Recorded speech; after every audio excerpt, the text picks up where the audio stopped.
Good evening, ladies and gentlemen. Welcome to this February 23rd meeting of our school trustees. I call this meeting to order with a friendly reminder to everyone here. This meeting is being recorded, which is why we have these lovely microphones, and it will be posted on our website as soon as possible. So please, when you do come up to report or if you do have a public comment, make sure that you're speaking into the microphone so that it can be heard in that recording. So thank you for that. With that, Mr. Deacons, can you please do roll call? Thank you, Trustee Skornegowski. Gordon Johnson. Excused. Trustee Skornegowski. Present. Trustee Bronson. Here. Trustee Duff. Here. Trustee Henning. Excused. And Trustee Sunchild. Trustee Thompson. Here. You have a quorum with which to work. Thank you. Thank you. All right, I'll stand for the Pledge of Allegiance. I pledge allegiance to the flag of the United States of America and to the republic for which it stands, one nation, under God, indivisible, with liberty and justice for all. I'm open to a motion to adopt the agenda. Madam Chair, I move that we adopt the agenda as presented by staff. Second. It's been moved and seconded to adopt the agenda as presented. Is there any comments or questions from my fellow trustees or from our community? Seeing none, all those in favor of adopting the agenda as presented, please signify by saying aye. Aye. Aye. All those opposed, same sign. Motion passes unanimously. I'm open to a motion to approve the consent agenda. Chairman, I have a motion to approve the consent agenda. Second. Wonderful. It's been moved and seconded to approve the consent agenda as presented. Are there any questions or comments from my fellow trustees or our community? Seeing none, all those in favor of approving the consent agenda, please signify by saying aye. Aye. All those opposed, same sign. Motion passes unanimously. On to communication. First up, we have Character Strong from Lewis and Clark Elementary School. Miss Mainwaring, would you like to introduce our guests?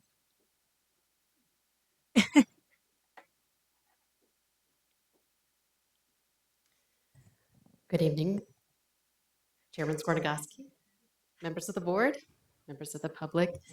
Lewis and Clark Elementary is slated to be here today. They had students that are coming down with the bug that's going around, so they didn't have enough students to.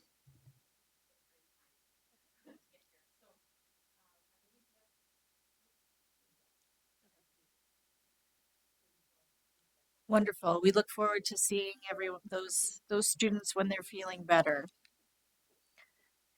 And do we have anyone from Malmstrom?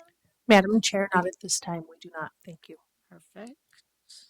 Moving on to Superintendent's report. Mrs. Hoyer. Well, thank you, Madam Chair, members of the board, and members of our community. It is my pleasure this evening to walk you through my superintendent's report. And before we start scrolling through the slides, I want to draw to your attention and give a very special shout out to one of our fabulous lunch ladies up at Valley View Elementary. So this is Miss Diana Pettit. She noticed that some of our kindergartners had the wiggles and were having a really, really hard time staying in their seats at lunch. And so she went and got a tray and she sat down with them and she worked at modeling good conversation and how we behave at lunch. And she did this a couple times, and we now have kindergartners who have a better understanding of what it's like, although I think maybe they get the wiggles now, so she comes and sits with them. But it's just a great example of collectively how our staff is pulling together. This picture was snapped by Trustee Henning when she was in there one day and saw them having this interaction and just dug a little deeper as to what was going on. So thanks to our staff for all they do to support the work that's happening in our classrooms and some of our more unstructured settings. So for our first slide, this is this month, one of the things I had promised to share with you our days of recognition as laid out by the last legislative session. We had 2 of them this month, and a thank you to Miranda Murray, who helps push this information out across our district. And so we had Washington's birthday on February 22nd. And then we have Abraham Lincoln's birthday as well that we celebrated. When we did this, we had interactive video tours of Mount Vernon and Ford's Theater. We had reenactments of famous addresses that were pushed out, primary source collections, bell ringer prompts, National Archive links, and daily announcements. Miranda's just done a fabulous job keeping all of this information as a steady flow out to our teachers. And as a reminder, I'll be sharing them at the end of the months that they occur in so we can show and capture them in our minutes for a requirement for the state legislative process. We have a couple of new administrators who I wanted to call your attention to, and as we fill our administrative slots, we'll have them all come in April because we still have a couple more to fill. But Mrs. Rihanna Medrano, or Ray, as we call her, is the new principal at East Middle School. She'll be taking over this summer after Mr. Behringer officially retires. And then the young man in the picture, I had to chuckle that it's not the fish, although that's a really nice fish, and not the young man in the front who's really, really happy, but his dad in the background. And that's Mr. Mike Hodges. He is currently a chemistry and geology teacher at Great Falls High, but he is the next associate principal at CM Russell High School. And he'll be filling in for Mr. Nate Achenbach, who will be starting his retirement journey this summer as well. So as we have some new folks come up to our leadership ranks, I'll be showing you those photos as well. Speaking of leadership ranks, Mr. Molyneux. I'm going to have him come up to the lectern and talk with you about March, because March is National Youth Art Month. We have a proclamation, and then while we might not have the 108 concerts that we had in the holidays, it's awfully darn close. So I'll let him explain this to you. You do have in front of you, I believe, this comprehensive list that actually runs out in April, although his work does not run out in April. So, sir, it's all yours for a moment.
Thank you, Dusty.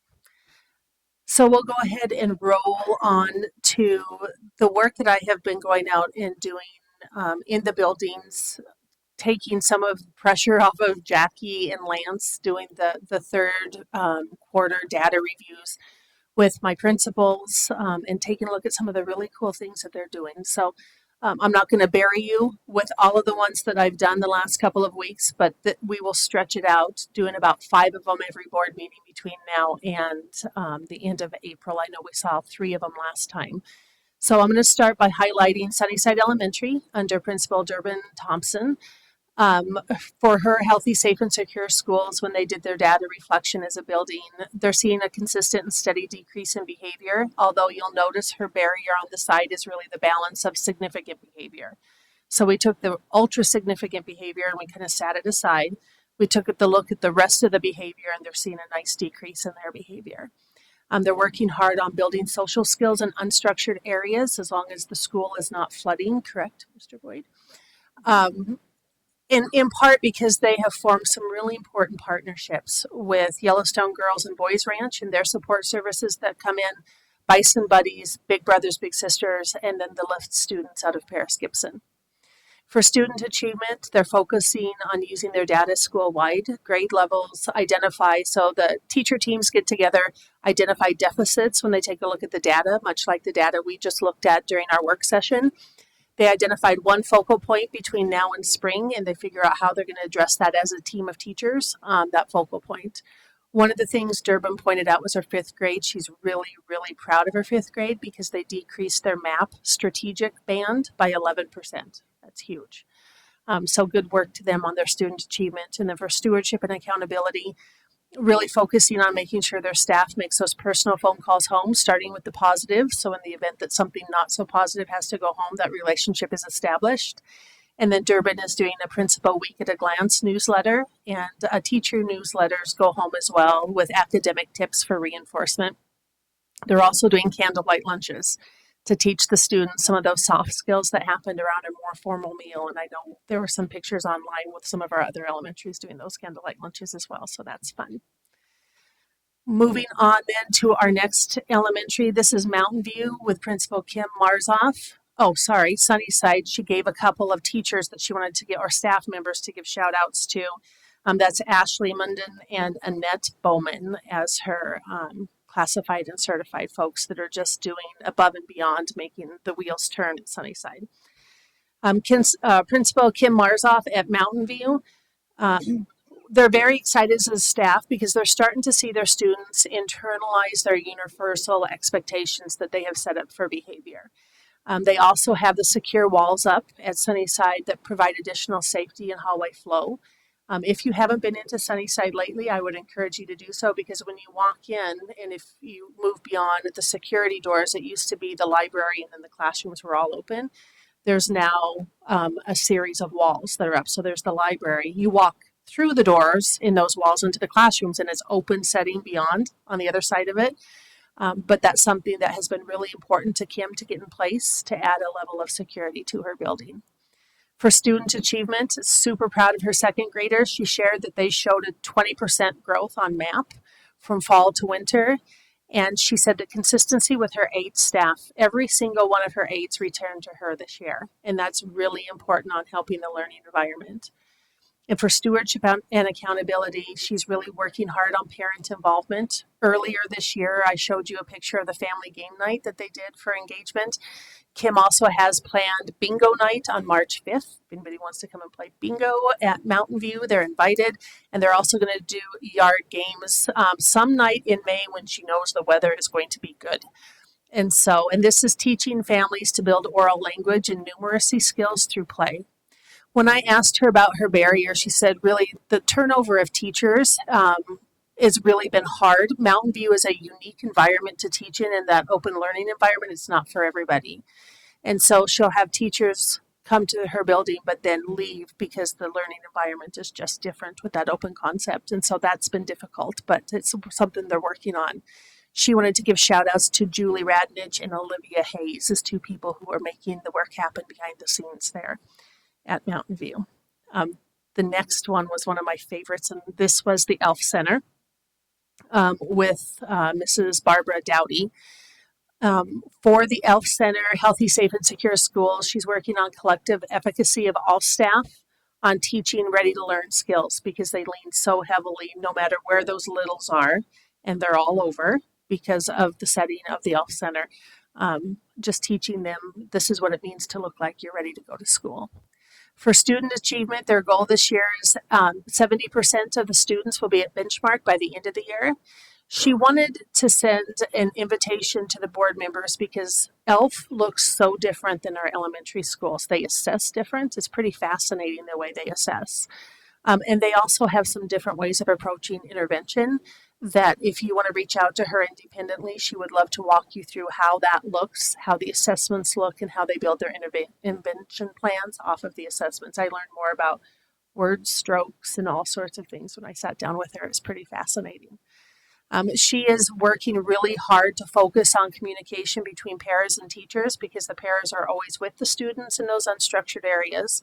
And much of what we know is establishing those strong social skills and working to intentionally strengthen her teams. She also said the Parent Square has just been a huge help to them. The barrier for ELF is interesting because it is the unavailability of subs, but specifically subs who can carry on the work of early educators because it's a very special skill set. And so there are a lot of people who avoid ELF Center, and as a result, they don't often get subs up there. She wanted to give shout outs to Becca Fulgham and Christine McNeese as two of her staff members who are making it work behind the scenes. And then we have Lincoln Elementary is the last one that we're going to talk to you about today. Lincoln is led by Principal Steve Yates. For his Healthy, Safe, and Secure Schools, he ran staff surveys last year at the end of the year to help determine PLC topics. And as a result, he has brought in Mark Wilmarth, who's worked on team building because his staff identified team building as a need. Andrea Savage to come in and do some more focused and intensive work on student and staff mental health because that was identified as a need. And then Holly Burwell to come in with math as well. His student leadership group is really using their universals and character strong, as well as the teachers with the RCD. Have seen a 15% reduction in major incidents. So between growing capacity in his students and then all those other pieces they're putting in place, they're seeing some cool things happen there. For student achievement, he talked extensively about how much his teachers have grown in teaching the new math curriculum. He's really, really proud of his teachers and that they have seen a 20% growth rebound from fall to MAP assessments. I think you heard Becky Frisbee talk a little bit about that, how we don't normally see a strong rebound. Well, they sure did at Lincoln Elementary. Stewardship and accountability, spend time discussing as a staff the math specifically. Steve has even jumped in and has worked on trying to teach some of the lessons, and then he and his staff sat down and go through what went well, what didn't go well. As a former history teacher, this has been a challenge for him. And he had admitted to that and talked about how fun it is to learn to teach the new way. And then they're working collaboratively as a group to tackle that new math curriculum. And they're really focusing on embedding the profile of a learner in all of their cultural beliefs and all they do. His barrier is just the impact of poverty on both attendance and family engagement, and how he's trying to reach out to his families who are most in poverty and getting them to get hooked to Lincoln Elementary. The shout outs he wanted to give are Josh Muller and to Denise Pitcock for the work that they're doing with students behind the scenes. So that's the update for those schools on the strategic plans. You will have more coming, of course, next meeting as we work through. But with that, my data of the day for today in this board meeting actually is a report from our restart. And so with that, I'm going to call Mr. Corey Reeves up because he's a Mr. for us, or mayor, but Mr. Corey Reeves up, and he has a student with him and wants to discuss with you restart.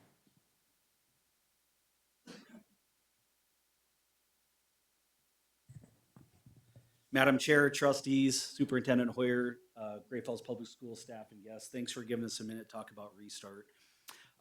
Restart is in its second year, as most of you guys know, and the Restart program is focused on kids that are 7th, 8th, 9th, and 10th grade. And these are kids that are, for whatever reason, are not engaged in the traditional school setting. Some have disciplinary issues. Some just don't do well with 1,200, 1,300 other kids. So what happens is their principals and associate principals from the respective schools recognize that so-and-so has some potential. They just need that oomph to get them re-engaged and stuff. So they refer them to the Restart program, and then they come and join me for an entire semester. Last year, we did things a lot different. Last year, you could be in the program anywhere from 4 weeks to 16 weeks, so there was constant movement.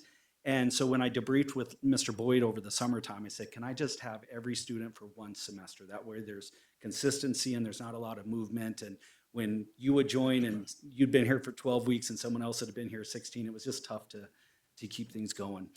Just some stats from last semester. Kia, I'm going to let her do most of the talking. She just completed the Restart program last semester.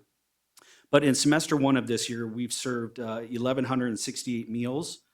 We gave 7 hygiene kits away. We did 4 food boxes. And part of the Restart program, as you guys know, is certainly academics, but we also focus on savvy living, life skills, managing their emotions, mindfulness, so much more than just academics. So they all do edgenuity, but there's so much more.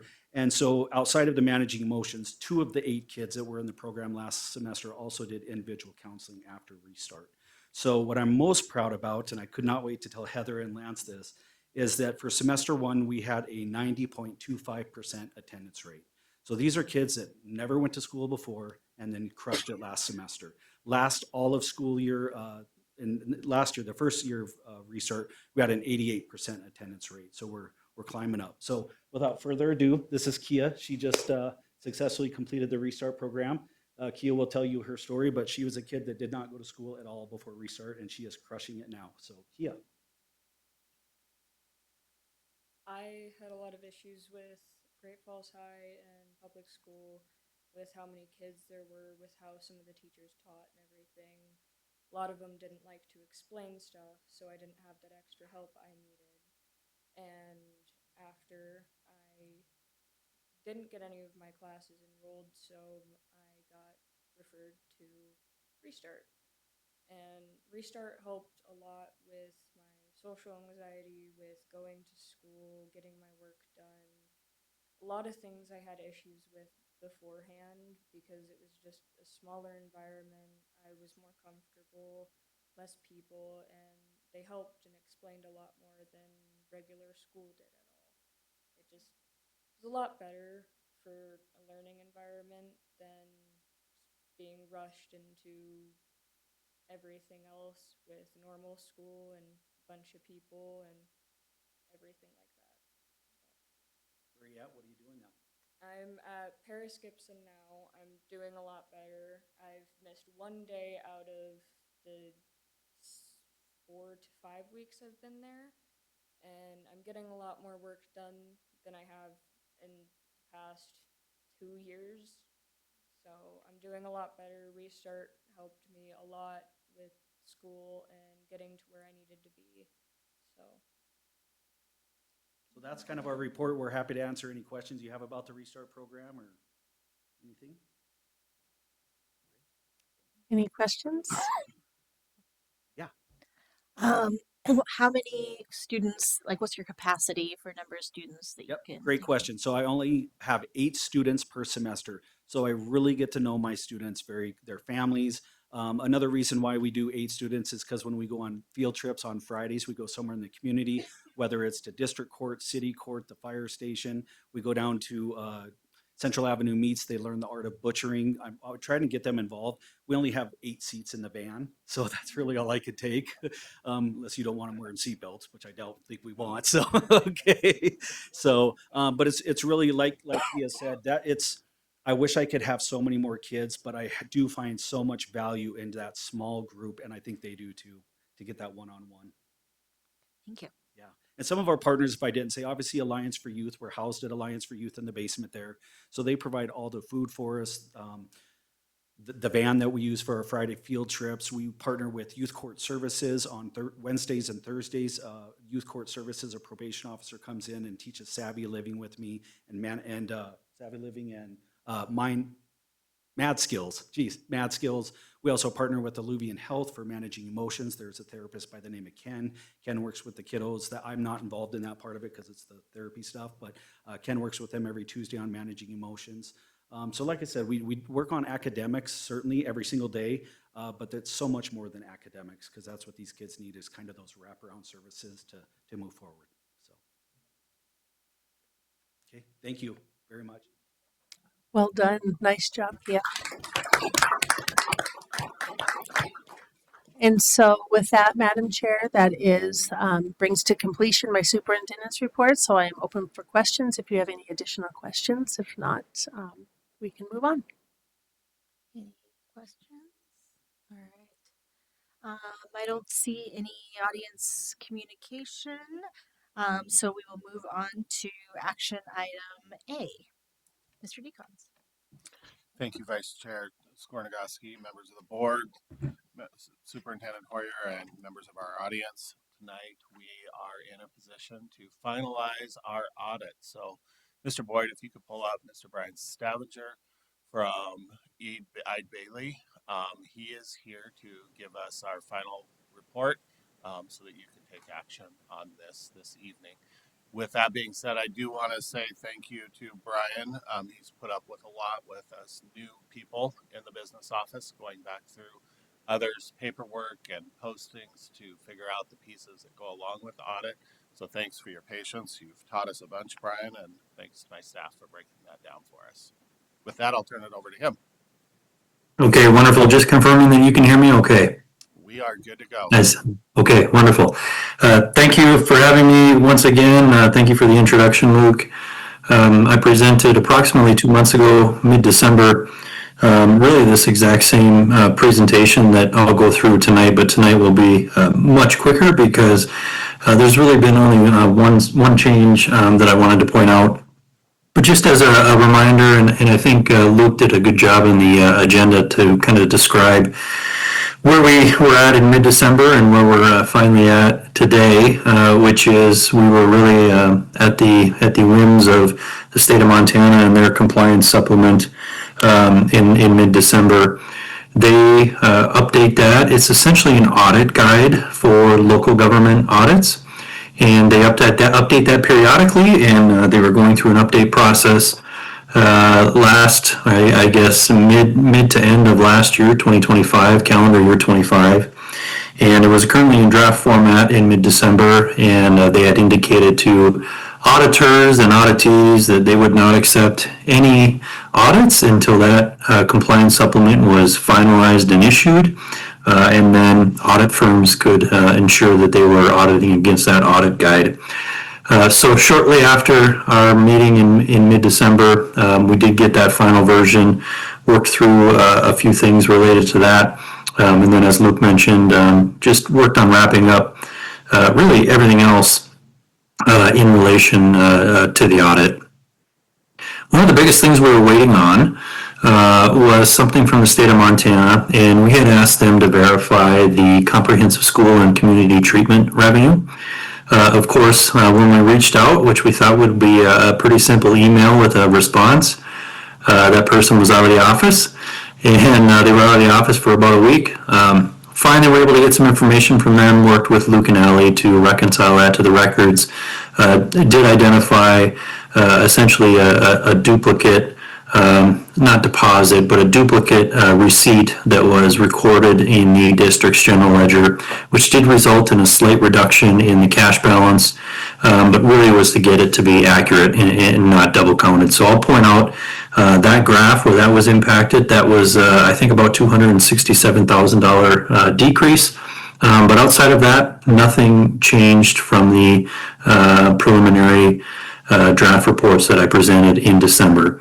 So if you want to advance the slides all the way to like slide 10, the cash and investments.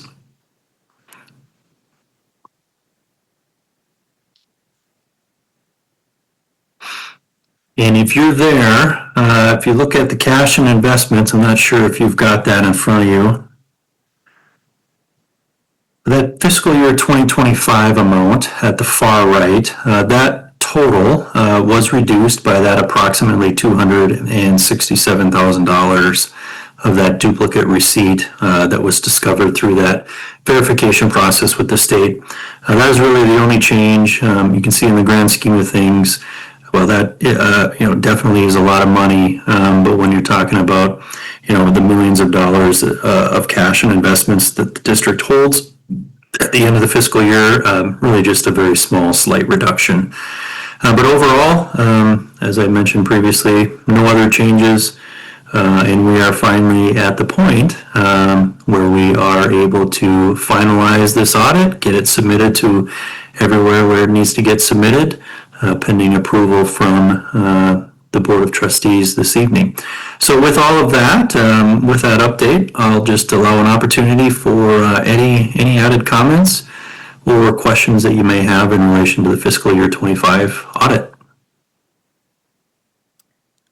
Do my fellow trustees have any questions or comments for Mr. Stavinger or for Mr. Decons? Thank you for that report. As you mentioned, this was information that we went over in more in depth in a separate session. We appreciate you bringing this to the full board and providing that update for the community. And we also appreciate Mr. Decons and your team in kind of going over some of those little bumps to getting us to this point. With that, I'm open to a motion. Madam Chair, Yes. at this time I would move that the board approve the general purpose financial statements with auditor's report for fiscal year ending June 30th, 2025 as presented. Second. It has been moved and seconded to approve this auditor's report. Are there any questions or comments from my fellow trustees? And how about from our community? All right, seeing none, all those in favor, please signify by saying aye. Aye. Aye. All those opposed, same sign. Thank you. Thank you so much. Thank you, Brian, Yeah. for your time. Thank you. You're welcome. All right, up next, Mr. Decons again. All right. Members of the board, Superintendent Hoyer, members of the community. Our next item is for the financial report and check register for January 2026. Couple things to point out here. Trustee Bronson did send me a message over the weekend. He had noticed Yellowstone Boys and Girls Ranch keeps coming up. Yellowstone Boys and Girls Ranch, just so that you all know, is one of our service providers for CSCT. Not only do we use them for CSCT, but they're also private providers for individual students who need special services at times as well. So just a little heads up on that. When you see those, don't feel bad about asking questions. Happy to explain them. With that being said, nothing is out of the ordinary. It's all there in front of you. So I'd ask that the district board accept the monthly financial report and approve the register payments for January 2026. Wonderful. Thank you, Mr. Decons. Madam Chair, Yes, Trustee Bronson. I move that we accept the monthly financial report and approve the register of payments for January 2026. Second. All right, it's been moved and seconded by multiple people to accept the monthly financial report as presented. Are there any questions or comments from my fellow trustees? And how about from our community? All right, seeing none, all those in favor, please signify by saying aye. Aye. All those opposed, same sign. Thank you. All right, moving along. Miss Burzum, welcome, welcome.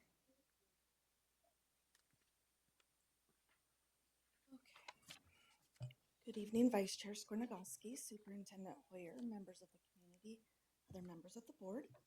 I am here tonight to talk about the reduction in force process and criteria to be used in the event a RIF becomes necessary. The Budget Committee will be developing budget recommendations for the next school year. It is necessary to have the reduction in force process in place should reductions in programs, non-essential activities, and or staff be necessary. All right, thank you. I'll entertain a motion on this. Madam Chair, Yes, Trustee Sanchal. I move that we declare the possibility of a reduction in force and to adopt the attached process and criteria. All right, it's been moved and seconded to declare the possibility of a reduction in force. Is there any questions or comments from my fellow trustees? And how about from our community? All right, seeing none, all those in favor, please signify by saying aye. Aye. Aye. All those opposed, same sign. All right, thank you. And one more. More. I'm also bringing to you the non-renewed of temporary non-tenured teachers with positions expiring June 5th of 2026. They are employees or teachers that were hired after December, and due to their late hire and funding, they are a one-year only position. So it's just their position will be ending and they will qualify to go through the industry transfer process. All right, thank you. Open to a motion? Madam Chair, Yes, Trustee Sunchild. I request to non-renew the teachers listed as they are in temporary positions that expire June 5th, 2026. Second. All right, it's been moved and seconded. Um, are there any questions or comments from my fellow trustees? And how about from our community? All right, seeing none, all those in favor, please signify by saying aye. Aye. Aye. All those opposed, same sign. All right, thank you Thank you. so much. All right, up next, we're back to Mr. Deacons. The Lewis and Clark Elementary School roof project. Thank you, Vice Chair Skornagoski, members of the board, members of the community. I'm here to discuss quickly the Lewis and Clark Elementary School roof project. Roof projects are something that we try to do on a yearly basis on a rotation, as they are high cost and things that always need to be repaired or replaced over time. Lewis and Clark is the one that's up on this year's docket. With Lewis and Clark, it is over the $80,000 bid. The project was advertised in January out there in the Tribune, and CTA Architects, who had completed the study of all the roofs, are the architecture with Brady Gower. You'll see his letter as well attached that explains the process that we went through and why this is an acceptable lowest bidder. The contractor that we did decide on was Jimmy's Roofing out of Spokane, Washington. The base bid was $719,400. The alternate one, which is section E, was $293,000, and alternate number 2F was $287,000. The roof projects have been budgeted for this current year, so we are recommending that we move forward with all three pieces at a total of $1,299,400. This project will be paid for through school funds in terms of the general fund, probably out of interlocal as well, and the building reserve fund to make all of those pieces match up. With that, my recommendation as the board is requested to award the Lewis and Clark Elementary School roof project base bid, alternate bid number 1 and alternate bid number 2, scheduled for the summer of 2026. The lowest qualified bidder was Jimmy's Roofing with a base bid of $719,400.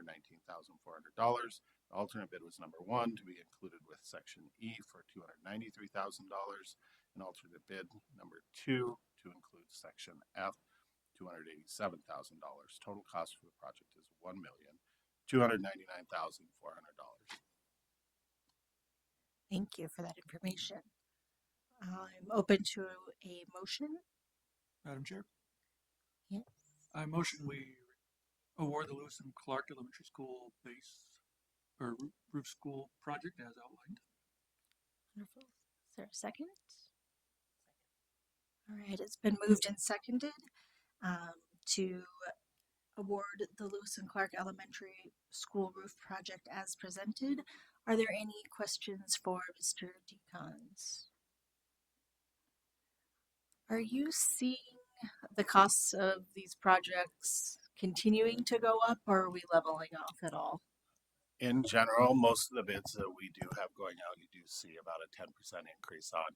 This is one that's a little bit different. This bid came in, I believe, at almost dollar for dollar with the same number of square foot that we did Morningside about 2.5 years ago. So there's a lot more competition. Most of the bids that we have coming in, instead of having one or two bids coming, there's usually about seven. So a little bit of a positive outlook. The architects are appreciating the number of bids that are coming in too, and they do feel it is providing more competition, which is a better price for us. Okay. Thank you for that information.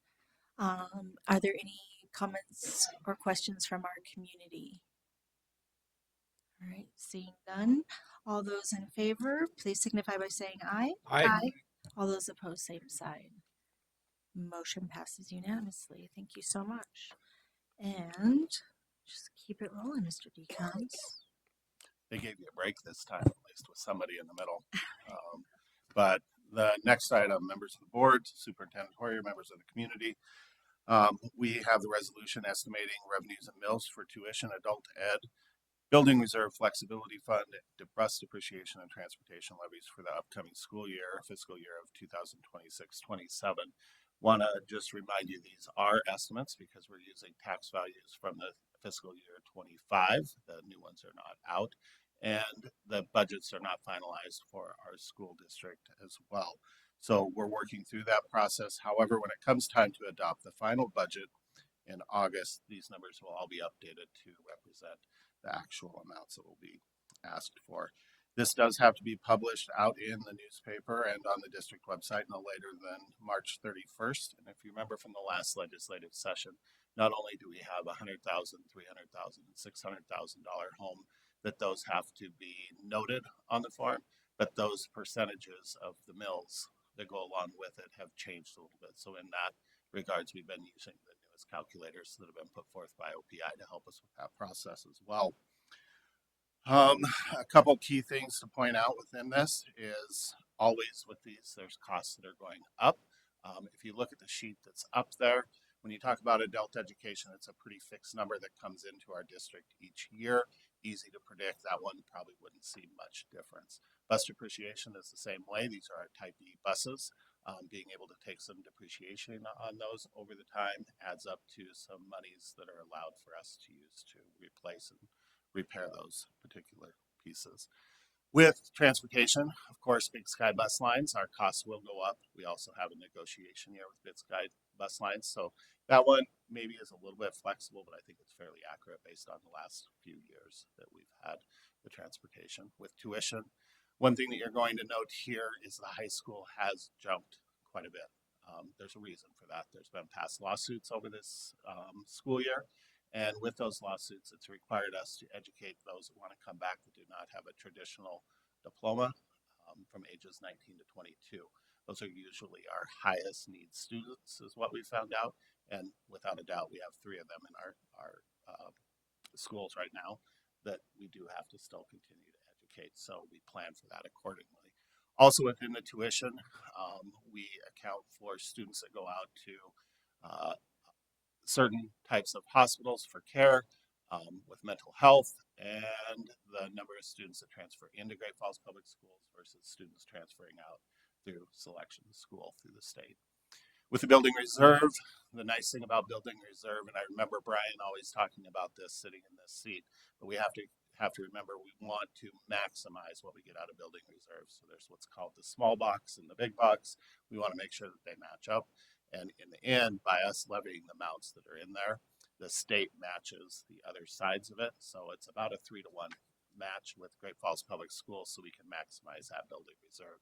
So even though it says 262,000 on the elementary right there, it really is more like 826,000 because of the match from the state. But we have to make sure we maximize that on both sides and justify it as well. And then when you look at the total, you look at the amounts that are there in the elementary dollar wise, we're looking at about $587,023. The high school, an increase of $447,867. In terms of mills, based on the fiscal year 25 tax rolls, we're looking at 3.69 additional mills, high school 2.94. That is very similar to what we've additionally levied in the past. You look at the total amount for the cost per house, and you look at the elementary and the high school, you can see $499 and $396. And if you jump over to the last column with the $600,000 home, about $29.32. And Lance moved up a little bit quick there. I wasn't quite ahead there. And at the high school, $23.78.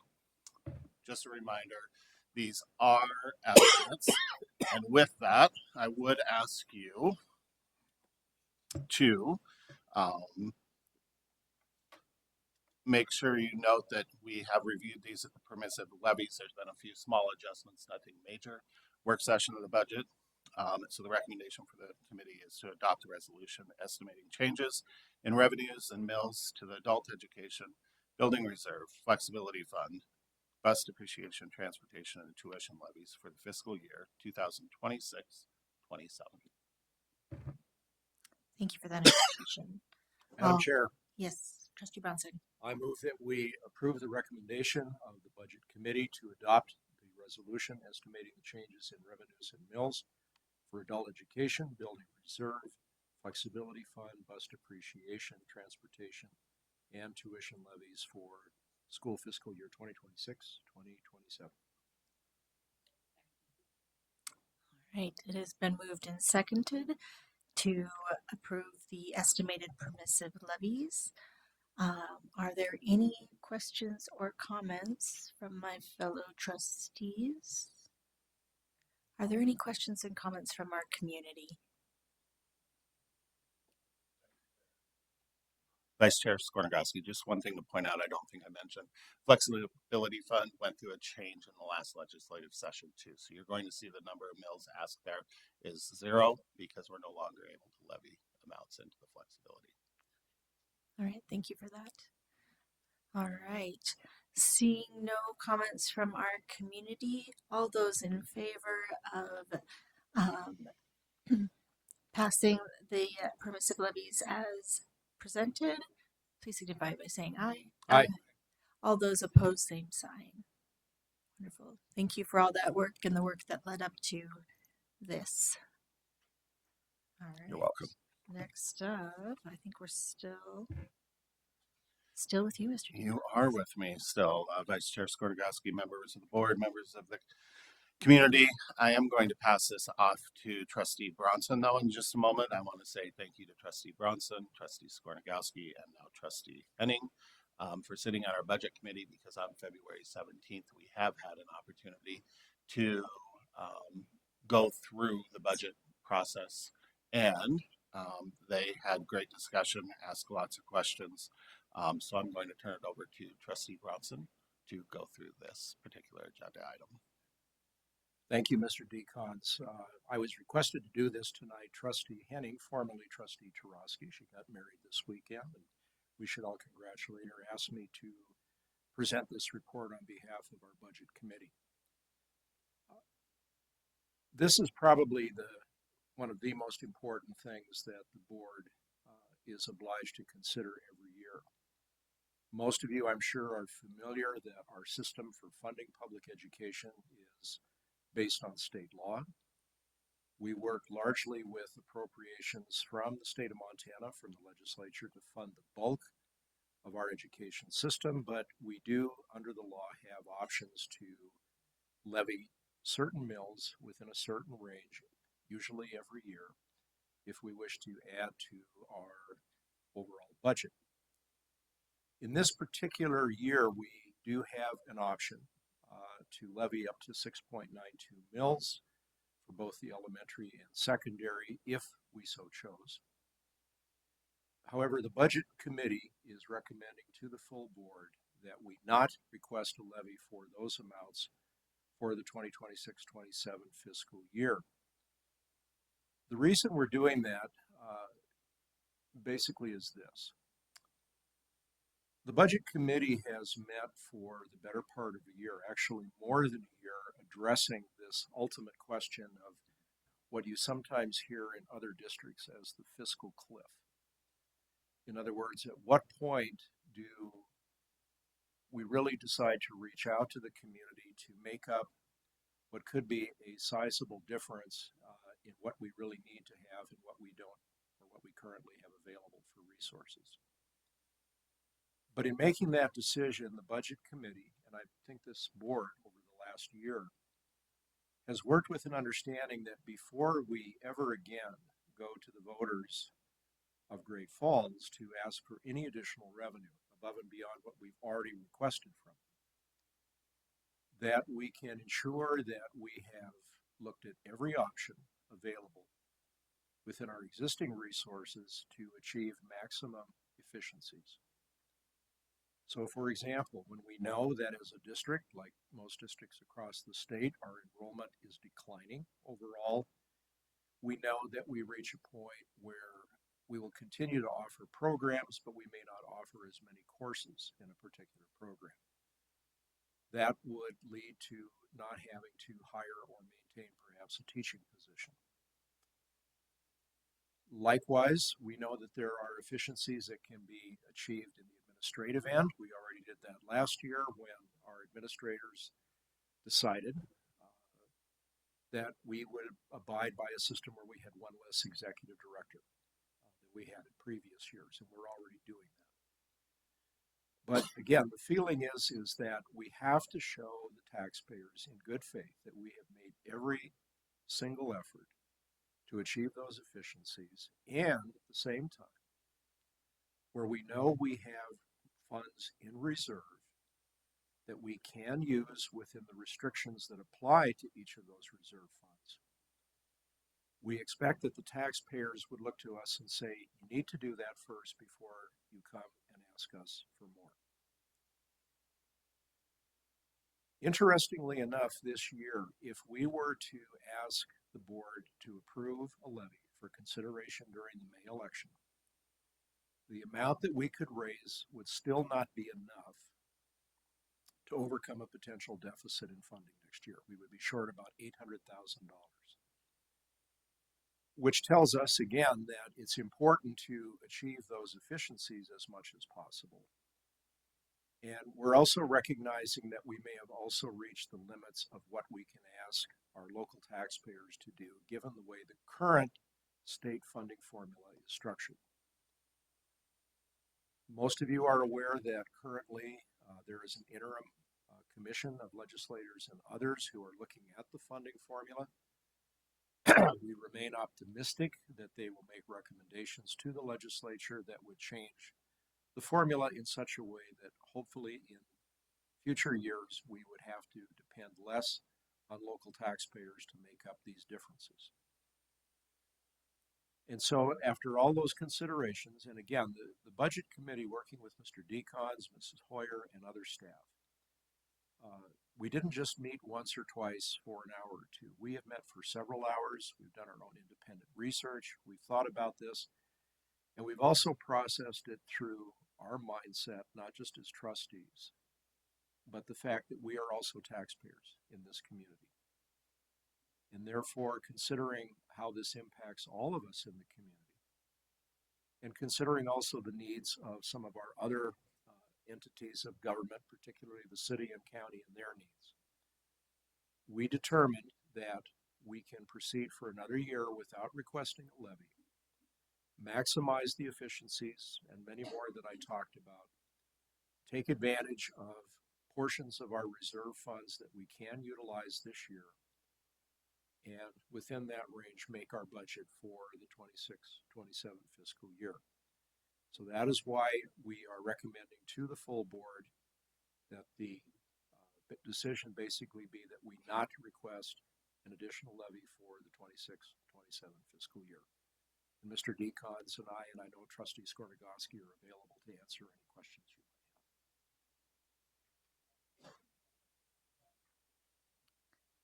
Let's start with having a motion on the floor, and then we can open it up to questions and comments. And Madam Chair, I did note too, because this is a committee recommendation, it does not really require a second, so I would simply move that the full board adopt the recommendation of the Budget Committee to not request a levy for the 26-27 fiscal year.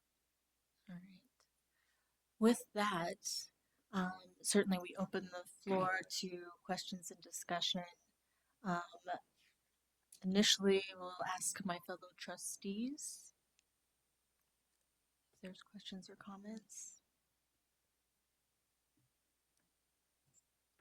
Yes. I'd just like to thank my fellow trustees that have worked very hard on this, and to everyone who has worked and put in a lot of hours and a lot of thought into being as fiscally responsible as possible. I appreciate that. All right. I'd like to open it up to our community for comments. Right. So obviously, this, as Trustee Bronson noted, this is a very significant decision for our district. We are in the position where we had 10 years of really tough decisions that had to be made um, when it came to cuts and when it came to asking our community um, for their support of our schools. And we've worked hard during those years and the years since to build trust with our community so that they know when we do ask for money that we are doing it with their trust and because we truly have no other options. Um, and so with that, I will ask for if everyone who supports this recommendation, please signify by saying aye. Aye. Aye. All those opposed, same sign. Motion passes unanimously. Thank you very much, and thank you so much to our school leadership who took the time and the work to really make sure that we were making strategic decisions. And up next, Ms. Hoyer. Well, thank you, Vice Chair Skornagoski, members of the board, and members of our community. I bring to you the second reading of revised board policies 1210, 1310, 1770, and 3510. As of this afternoon, I've had no feedback, I'm sorry, on 1210, 1310, and 3510. I did work fairly extensively with President Cubbage on around 1770 and just some points of clarification. So I do want to bring those points forward to you to be sure that they are on record. So if you take a look at page 75 of your agenda, that is policy 1770. And the opening paragraph is what President Cubbage and I talked about today. This policy, because it is a 1000 series, is under section 1, Board of Trustees. And so and it calls out specifically, and I'll just read it for the record, that this uniform complaint procedure is intended to be used for all complaints except those governed by a specific process in state or federal law that supersedes this process or governed by a collective bargaining agreement. Matters covered by a collective bargaining agreement will be reviewed in accordance with the terms of the applicable agreement. And so this policy oftentimes addresses concerns and complaints that come forward to us from our community members, from parents, and in some cases from students. And so with that, Mrs. Vice Chair, I bring forward to you no other changes for the policies in their second reading. Thank you. Madam Chair, Yes. at this time, I move that the board approve revised board policies 1210, 1310, 1770, and 3510. All right. It's been moved and seconded to approve revised board policies. Is there any questions or comments from my fellow trustees? Are there any questions or comments from our community? All right. Seeing none. All those in favor, please signify by saying aye. Aye. Aye. All those opposed, same sign. All right. Motion passes. Thank you so much to the policy committee for your work on those. All right. With no changes made to the agenda, we'll move to reports, discussions, and policies and begin with the Great Falls Education Association Grant Team Report. Ms. Hoyer. Well, thank you, Vice Chair Skornagoski, members of the board, and members of our community. At this time, I would like to invite President Tom Cubbage from GFEA up to the lectern along with his team, his STAR team, which is the grant team. They're going to fill you in about their mentoring program.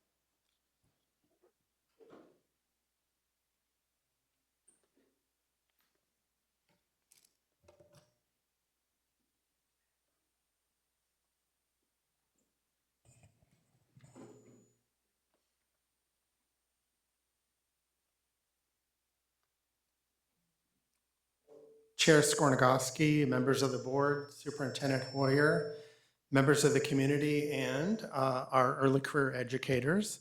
We're the GFEA STAR team.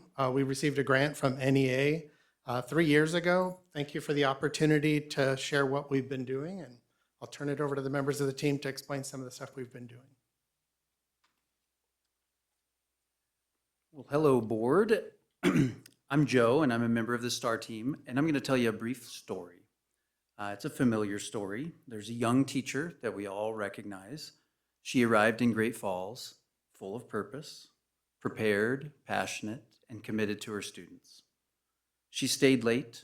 She asked questions of veteran teachers, and she tried again and again when something didn't work. And then she was gone. Not because she didn't love teaching, not because she didn't care about her students, but because loving the work wasn't enough. Now, we're not here to point fingers. This is not an isolated story. It's a nationwide pattern. But we should be aware that Great Falls Public Schools has been losing educators in their first 5 years at an alarming rate. These are teachers who want to be here, who chose Great Falls, who believe in public education. But less than half of those hired stay past their first 5 years. A little data to support this. In 2020, Great Falls Public Schools hired 80 new teachers. Next year, there were 73, then 43, then 37, all the way down to 32, and finally 24. That's a 70% attrition in 5 years. This can be helped. It's not about effort. It's not about commitment. But teachers work on average about 10 hours past their contract hours. And I will say as a relatively recent non-early career educator, I would say 10 hours is a very underestimated value there. These are things that work. There are things that work, but these actions require support. This story, sad as it is, doesn't have to be our story. There's another version of this story, a story rooted in professionalism, in commitment and caring, and in educators showing up for each other. I'm going to hand it off. So then the GFEA STAR team came to be, and STAR stands for, I knew I was going to do this, supporting teachers through advancement and retention. Within that group, it's built of educators, those who are veteran teachers who have been with the district for a while, and also we have early career educators on our team as well, which was part of the stipulation of the grant. We don't feel that early career educators need fixing, they just need our support. So our mentor team, on the next slide, will go through. So we have Tom Cubbage, myself, Stephanie Olson, Joe Lloyd, Kayla Underwood, Rochelle Johnson, Sherry Stordahl, and Haley Milton. And then we have a couple who have been coming to a lot of our things that are here to say a few words here in just a minute. So on the next slide, what the STAR team has done, we had educators step up. When Tom even mentioned it to me, I was 100% behind this going for the grant. Grants are a lot of work, but I was in it 100%. So our early career educators showed up. They were eager to learn. There's a lot to do at the beginning of the year when they start, and so we were just kind of that support to go through and talk about things more in depth with them. We had trainings at our GFEA office on Saturdays, believe it or not, and those turnouts were fantastic. Our last one, we had 32 participants come on a Saturday. The trainers and the trainees were paid for their time through this grant. We've also done what we have is a new teacher's closet, we call it. So when teachers are retiring or resigning and they're cleaning out their rooms, they can come and bring those supplies to our closet, donated if they're still in good use. And then the new teachers can come and take whatever they want at no charge. We call it a garage sale, but they're not paying for anything. So they have left with boxes of things and they come back. We open it a few times throughout the year, but more so at the beginning of the year when they're setting up classrooms. We have special events and social activities being held every month. Every single month, we meet the first Thursday of the month at a coffee shop and just to sit and visit. There's no agenda. It's just a time for people to talk, to meet other colleagues who could be in their same position but in different buildings, ask questions, vent if they need to. Then we have social events every month. So as a matter of fact, just last Friday, we did bowling at the Black Eagle Community Center. We've done pumpkin painting, coffee roasting, baseball game. I mean, we try to do something every single month just to get them together in that safe space. There's connection and there's support that's fostered with that as well. So on the next slide, we just have some pictures of just a variety of our events where they come and gather with us. And I'm going to actually on the next slide, I'm not going to read these comments to you on the next one, Mr. Boyd. But we did have some people comment that couldn't be here tonight that wanted just to share their thoughts with you. But we also have a couple here that would also like to share their thoughts with you. So I'm going to invite Athena and Kayla up.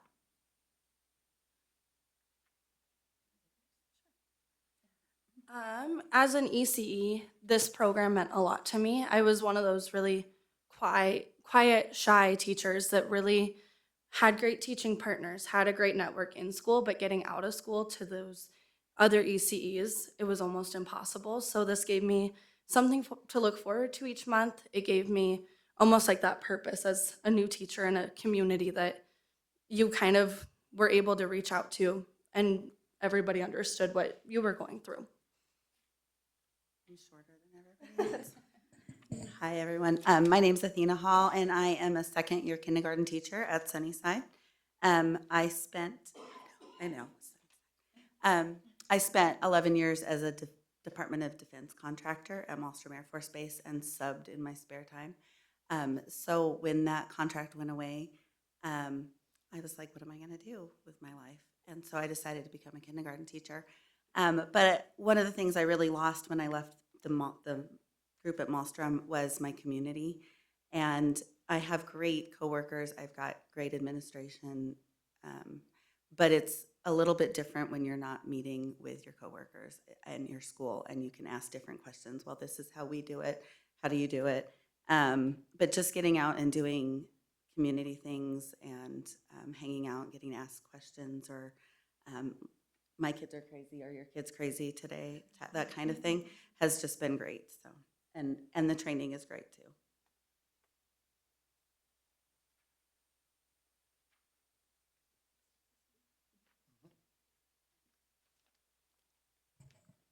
I too am short. This work matters. This work matters a lot. This work has to be thoughtful, strategic, and human. We have to meet our new teachers where they are. It supports growth, prevents burnout with our new teachers, connection. So there's lots of times when there's a teacher that you might be the only one in your building, but we have other schools. So that isolation really does feel less. Retention and satisfaction can replace departure. And that is incredibly important when you start to lose years and years of experience if we're not rebuilding with our ECs. It also creates stability for students which means improved outcomes.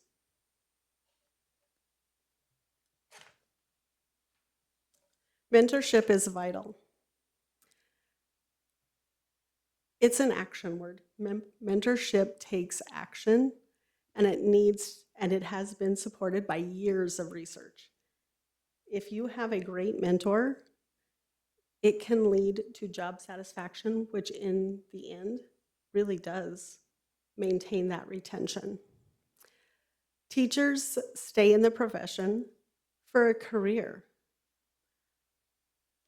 And this is hard. It's 5 and out. And lots of these teachers are, or less, sometimes 3 and out.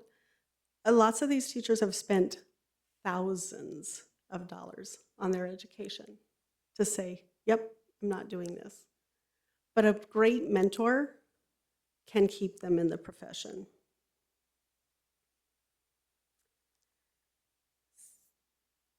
So the next part is shared values. Great Falls believes in community and stability. So supporting early career educators is incredibly important. So as I maintain my position on this team, part of what I really find vital to let you know is there's lots of research that shows how important it is for students to see teachers who look like they look. We need to be looking for, recruiting, retaining teachers of color and teachers who look like our students. So Great Falls Public Schools and GFEA, with collaboration, if we can reflect on those values and work together, that is what will move this retention piece forward. So unfortunately, our grant is ending. We've had 3 years of NEA funding. However, we're really dedicated to this program and the activities we've been doing. So we do have plans to continue collaboration, in particular with the mentorship program that is going on between GFEA and GFPS. Support for every new educator to ensure that every one of the new folks that join our district really feel like they belong and that they can have a career here in Great Falls, and including that training and retention that sets those new employees up for success. So we do want to thank a few people. I'd really like to thank our early career educators, those in their first 5 years who've showed up and come to all the activities we've put on the last 3 years. In addition, some local businesses, Morning Light Coffee, Schulte's, Wheat Montana, Celtic Cowboy, Black Eagle Country Club, and Bowling, and Wendy's Corp, who donated chili for a couple of our events. And the funding and training and support from this NEA Excellence in Education Grant Program and their teacher quality program that's provided a lot of training for us. So thank you for your attention, or do you have any questions for us? Trustee Bronson? Mr. Cubbage, thanks to all of you for this presentation. I think this was wonderful. And as Mr. Cubbage knows, my mother was a high school teacher. Her last 13 years were at CM Russell many years ago. But there wasn't anything like this years ago. And sir, when you said, I think, was it 10 hours more? I think it was more like 20, at least in my memory. The general public just doesn't appreciate it. So I really applaud you for seeking out this grant and doing it. But my question, I guess, Mr. Cubbage and others, is with this grant going away, do you think you're going to be able to continue this program at the level that you've done? And if not, maybe we have to find some other funding sources for this. Yeah, absolutely. I mean, we're dedicated to the fact that this is really important work and we need to continue it. But the reality is we don't have a budget as the union to do this. So we are looking for other grant funds currently from NEA and other sources. Okay. Yeah, thank you. Good. Thank you. Yes, Trustee Thompson. I just want to thank all of you for not only the work that you guys do in the classroom, because it's so important. I mean, you're the ones that are touching our students and helping them to grow into, you know, the best humans that they can be. And it's such important work. And thank you also for mentoring others.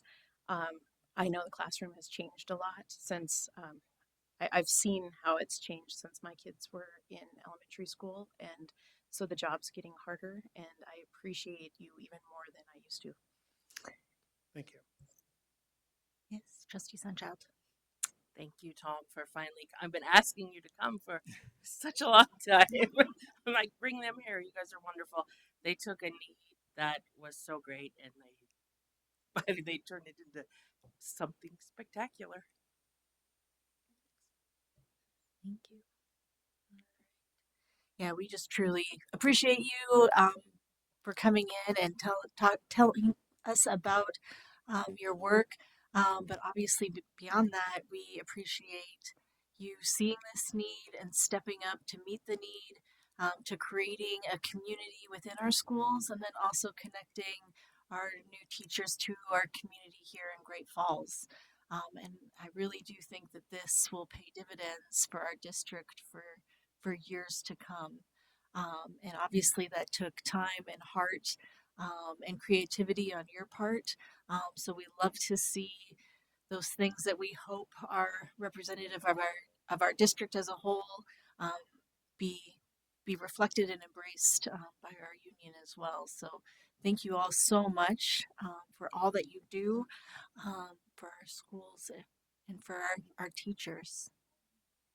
Thank you. All right.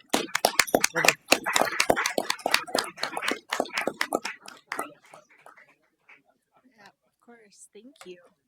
Thank you, Mr. Cummings. Yeah, you truly are wonderful partners. We're happy to have you in our district. All right. And Mr. Boyd, are you ready to give us a CTE report?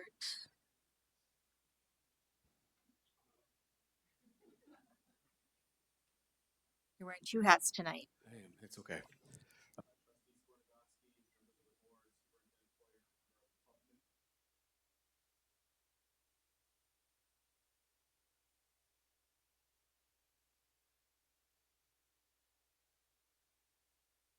'26, 27 school year.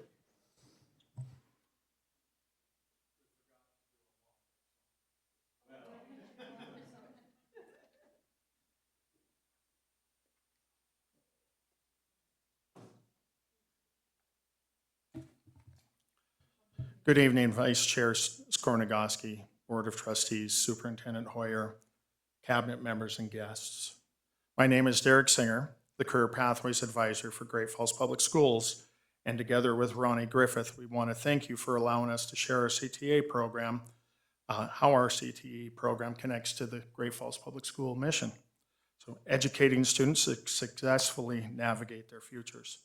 February is National CTE Month. CTE is more than just an elective class. It is a pipeline to the workforce that develops real-world employability skills, connects students to hands-on learning, promotes dual credit and industry-recognized certifications. CTE is good for students, good for business, and good for communities. CTE in Great Falls has a proud history with significant expansion starting in 1975. Vocational education was renamed Career and Technical Education in 2006 with the Carl D. Perkins Career and Technical Education Act. The primary funding sources for CTE is Perkins, the national grant, federal grant, MTA, OA, state VOED, and community partners. A portion of our funding is linked to CTE concentrator status, meaning that they have completed at least 2 credits, 4 semesters in a specific pathway. GFPS had 532 concentrators in 24-25.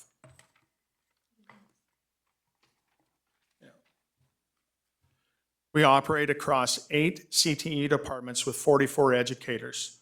This includes Air Force ROTC, Business and Computer Science, family consumer science, health science, industrial technology, stagecraft design, and video production. And we have 7 career technical student organizations, or CTSOs. And one thing to note up here is HOSE is now referred to as Future Health Professionals. And our CTO groups will be presenting in May following all of their state and national competitions. We have 10 student-run businesses.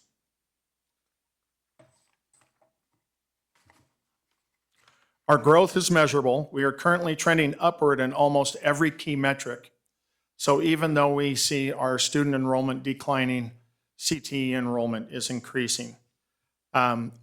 Also note that when we look at some of these things that on the graphs and go through some of the statistics, that MAOA is reported by calendar year, not school year. So we take the second semester of the year prior and group it in with the first semester of the current year. So we've had 202 internships, apprenticeships. That's up from 184 and exceeded the goal of 190 students. That's a 9.78% increase over the last calendar year. 383 students enrolled in and are eligible for dual credit within the CTE field. That is a 2.1% increase over last year. Second semester should result in the goal being met or exceeded for the year. Significant pathways in our dual credit matrix include Build Montana, a partnership with the Montana Contractors Association, John Deere University, MedAchieve Montana with Turl College of Osteopathic Medicine, enhancement in early childhood education at Great Falls College, MSU, and U of M Western. 577 students reported workplace experiences for the 24-25 school year. Examples of this includes our CNA program, health occupations for pre-apprenticeships at the high school house and early childhood, the welding cohort, internships, job shadows. We have 442 students reported in taking part in workplace experience in the first semester of this school year. In the works, which things that we are really pumped up and excited about. Okay, first off, we are proud to announce that we are working on a cosmetology pathway for next year. And we're currently prepared to pilot the cosmetology program. As students have indicated an interest in this career pathway, GFPS listens to our students. Also in the works, we've had some ongoing HVAC discussions. As industry has indicated the current and future need for trained staff. Once again, GFPS listens to industry.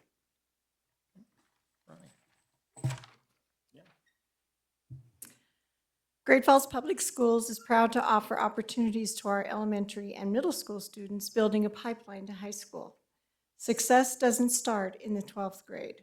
As Mike Rowe has said, the tradespeople you need to hire are currently in the 8th grade. We are engaging our younger students through Worlds of Work, Girls in STEM, Youth Entrepreneurs, Summer Construction Camp, Montana Air National Guard, Open Hangar Event, and also the Air Force Base Open House. The student triumphs we see in our CTE programs are the result of a team effort. The students are successful because we are supported by Great Falls Public School leadership. We have outstanding instructors, and we have built and continue to build collaborative partnerships in our community. These relationships have created opportunities for our students to experience the skills they need to be successful on the job. These businesses and organizations share the same vision in wanting our students to thrive. We have jointly created several career pathway opportunities, and we'd like to share some of those valuable experiences that our students have had this year as a result of connecting with our partners. Worlds of Work, the WOW event, 4 zones with exposure to 62 business and industry exhibits, exposing students to all career clusters. Governor Gianforte and celebrity Mike Rowe met with the Skills USA and Build Montana folks, along with visiting the high school house that is built in partnership with NeighborWorks. This program receives additional support from Johnson Madison Lumber, Herent Heating and Cooling, Brennan Heating and Cooling, Pelagi Plumbing, Slutton Construction, DeGanderson Construction, Southwest Carpenters Union, Minot Builders Supply, Home Builders Association of Great Falls College, and the Great Falls Builders Exchange. We continue to build new partnerships each year, so this list is always growing. Calumet Refinery and Montana Renewables opened their lab to students for the first time to experience a variety of hands-on applications and opened their eyes to possible employment opportunities in Great Falls with an engineering degree. They also opened up their plant for a tour of operations that included pipe fitters, welders, and other tradespeople. As a result of these interactions, they are working to possibly offer an internship for our students. Students participated in MedAchieve in collaboration with Touro Medical School, where each participant had a medical student mentor. Business students spent time at JCCS, an accounting firm, and were exposed to all aspects of that profession. Students took part in a welding cohort at Great Falls College, where they will receive their welding certificate prior to high school graduation.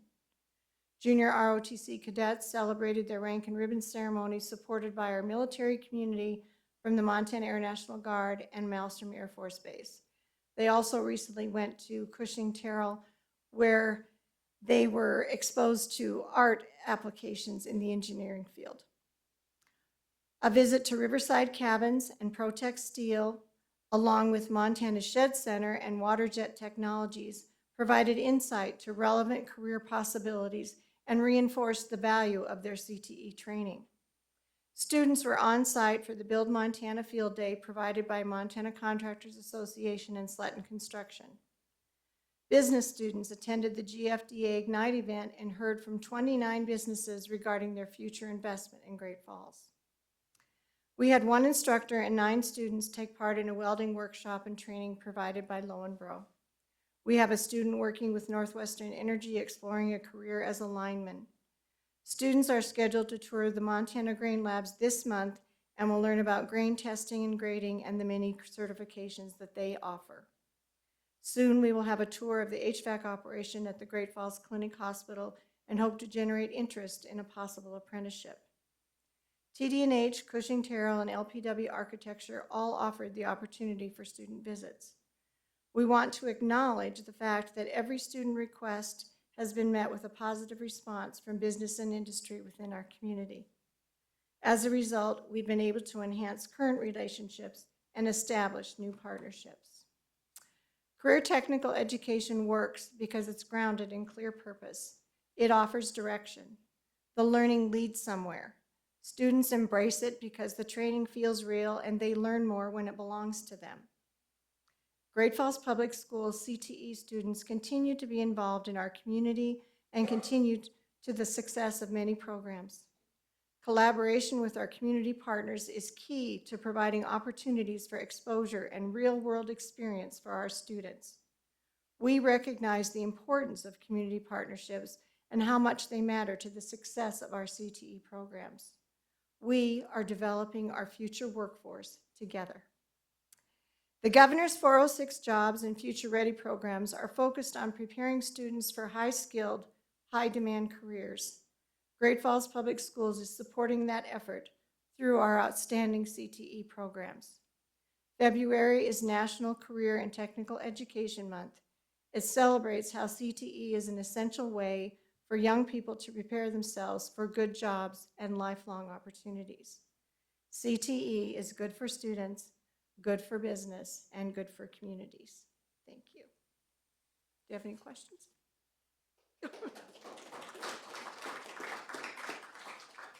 So you got the 101, now I'm here. On the funding side, no, just a huge thank you to Derek and Ronnie. As you look to the future of what is public education and public funding in education, CTE is going to play a very large pathway in that in the future. And when you look at Future Ready and the payments that the OPI and the Department of Labor and those things are working through, it became very evident a summer ago that you have to have somebody more than one person that's going to be able to go out into the community, interact with business, interact with partnership, but then also keep track of the massive amounts of data that we have day in and day out that we have to report 4 times a year to the Office of Public Instruction to guarantee that the money is coming in long term, not just through those 3 funding streams that he mentioned, but through a future stream that's coming our way. And so when I teamed these two up, let's note Derek was in the classroom at the beginning of the year over at East Middle School. He interviewed for the job like 2 weeks before school started, and Lance, I need to be in the classroom to start. I need to get my class settled. I need to get these things done. Yes, sir. Yes, sir. Yes, sir. But we also have a lot of work to do in the community. When we brought Ronnie on, sometimes it's pulling the reins back a little bit and slowing things down. But at the end of the day, this report shows Great Falls and shows Great Falls Public Schools that we're on the right track with CTE, and that we're just going to continue to move forward because our partners are asking us all the time for it. So thank you. Thank you both for your work and for your time. We really appreciate all that you do. And certainly, we really believe that Great Falls Public Schools is leading the way in kind of the future of education, and that's due in great part to both of you. So thank you. Just one final word comment, and we also have a request from you. First, Derek and I are new in our positions this year, so we want to thank you all for trusting us to do this job. We sometimes feel like we're floundering, figuring it out this year, but it's a feel good job, and we love what we're doing, and it's been a great partnership to work together. But also, we have the CTE teachers that we have are amazing, and they're the ones that do the real work with the students. So we have some cards we're going to pass out to you because, of course, we're developing partnerships, and all of you know someone. Either you are in a business, or you are married to someone in a business, or you have a cousin or an uncle or a brother or sister that's in a business that could be a potential partner with Great Falls Public Schools. So we're going to pass out these cards, and that gives you the contact information. So let's get connected. We want to get connected with all the people that are connected to Great Falls Public Schools. So thank you. Thank you.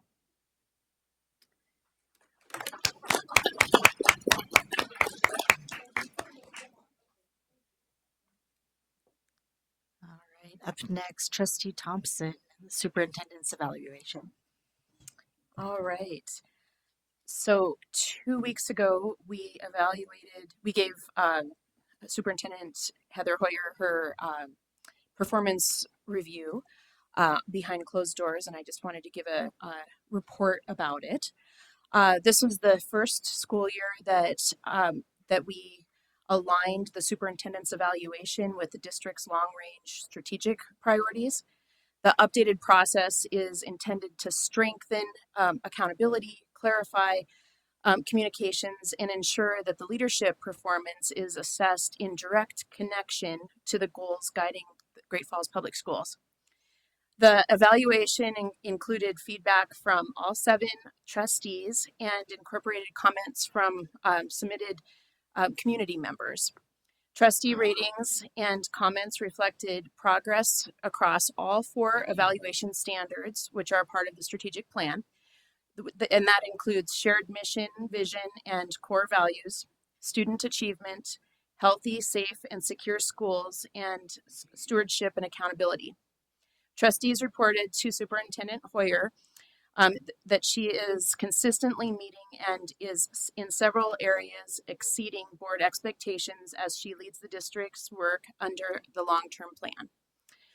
Trustees also noted that Superintendent Hoyer's consistent emphasis on the district's mission and belief statements, her clear communication with the board and the broader community, and her activity involvement in community, state, and professional organizations on behalf of Great Falls Public Schools is exemplary.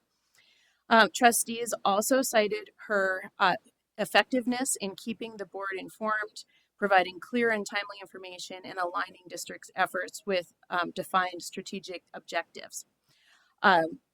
With that, I guess I will finish up my report by saying that it was a strong overall performance this past year, and we look forward to another great year in the next school year. Thank you. Yes. Thank you for that report, Trustee Thompson. Any additional comments? We've all had the opportunity to share them with Ms. Hoyer already. All right. With that, we will move to discussion committee reports and comments. Let's start with Trustee Sunchild.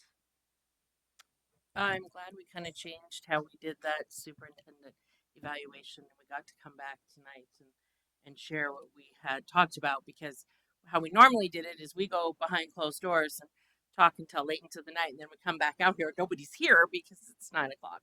So we decided to come back and share that. So that's important that other people get to hear that, and I think that's a better way to do it. Thank you to Jackie, Lance. Rachel's not here for the work session. That's tough stuff with the testing. It's kind of one of those hot button issues. And we kind of came a little bit full circle tonight. So we go in there and you hear the data and you hear about the testing, but then we bring these people, and that's the human element to what we do. So it does become this full circle. You see the numbers and the data, and here's who does it. So that was a good way to end the night. Trustee Duff.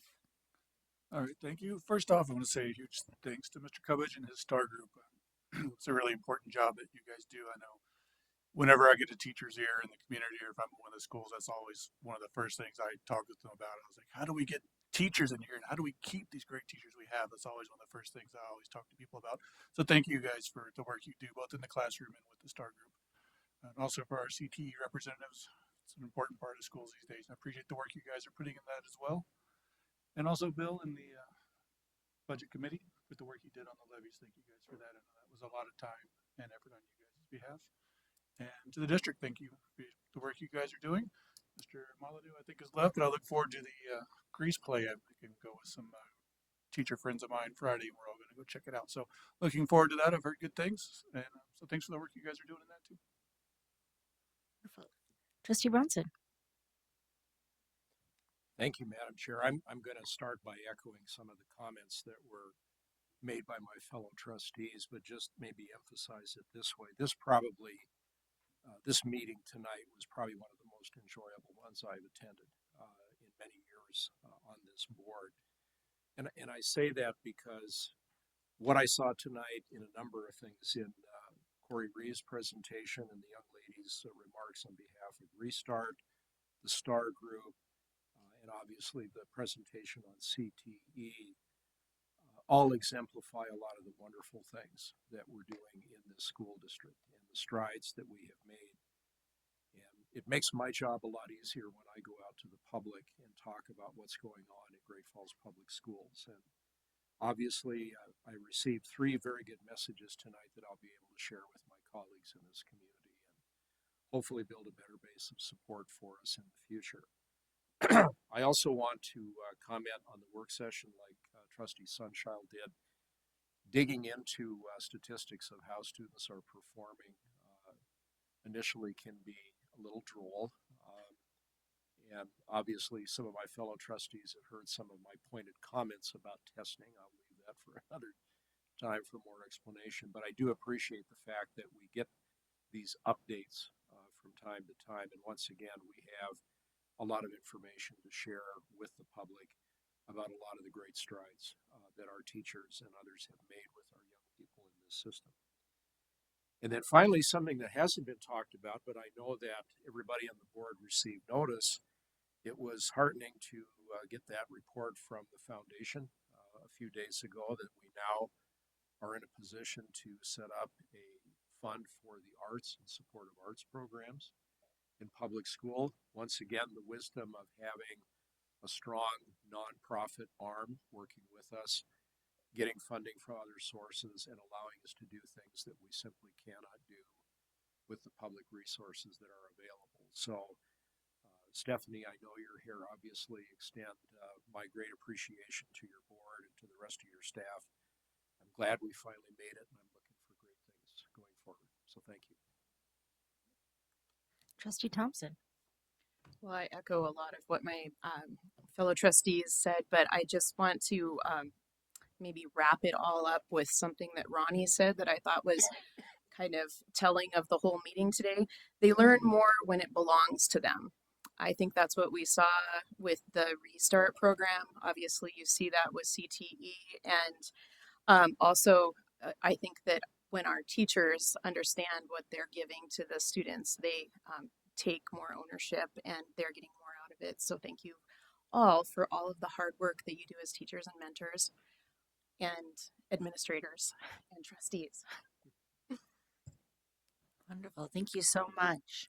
I'll have you all turn your attention to upcoming events. On March 5th, Thursday, March 5th, we will have a community town hall on the budget, essentially to present some of the information that you've heard of today, as well as looking at what the long term looks like as far as our budget and our budget needs. Our next regular board meeting is March 9th.